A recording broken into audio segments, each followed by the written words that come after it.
arăta o parodie. Aceasta este mașina tatălui meu, Dacia 1300. Uitați acolo. Și nu o să fac așa. Nu. Mai iau după ea să vedeți. Trebuie să se vadă diferența cam două rujuri. Dar să știți, asta este o parodie.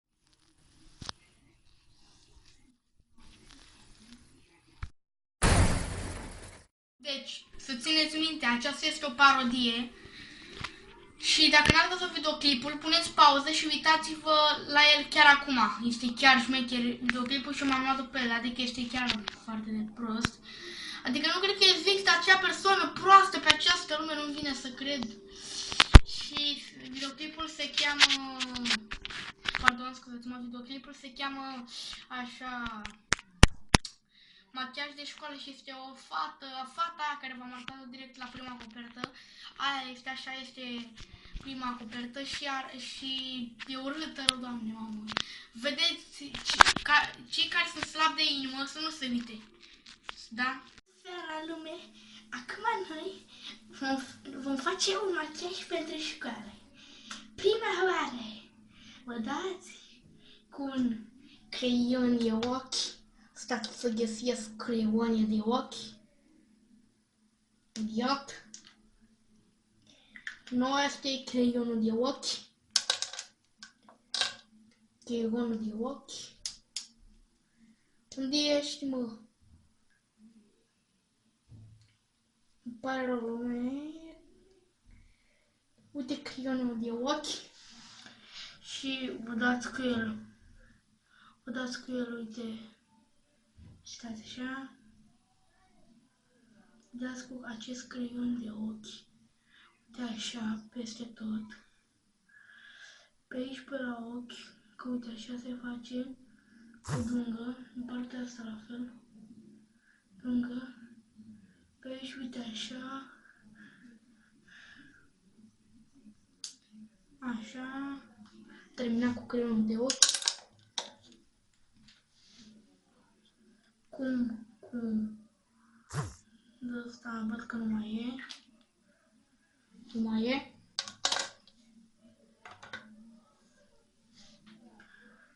Cum de asta de ochi, tot un creion de ochi. Fel ceva are ochi. Care face ochii negri. Dați puțin pe față. Arăt bine.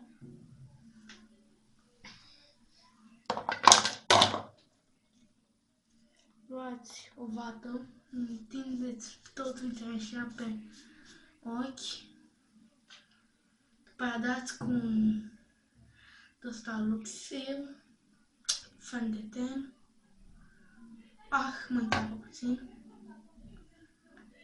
Deci așa se machează la școală. Orice copil trebuie să se macheze așa. Cu pudră.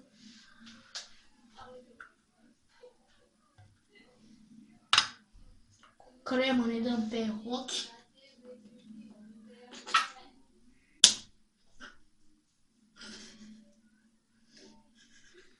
Ne dăm iar pe partea cealaltă.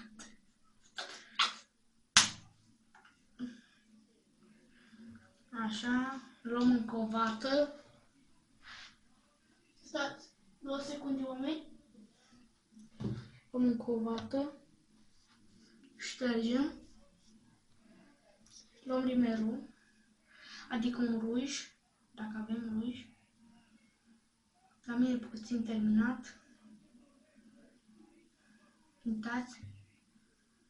Dați cu el pe aici.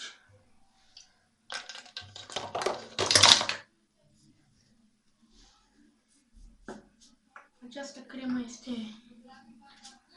pentru frunte. Dăm pe frunte. Și acum ultima.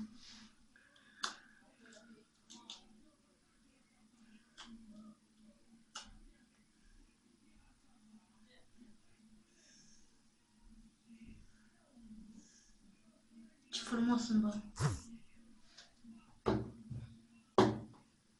Acum ultimul pas. 1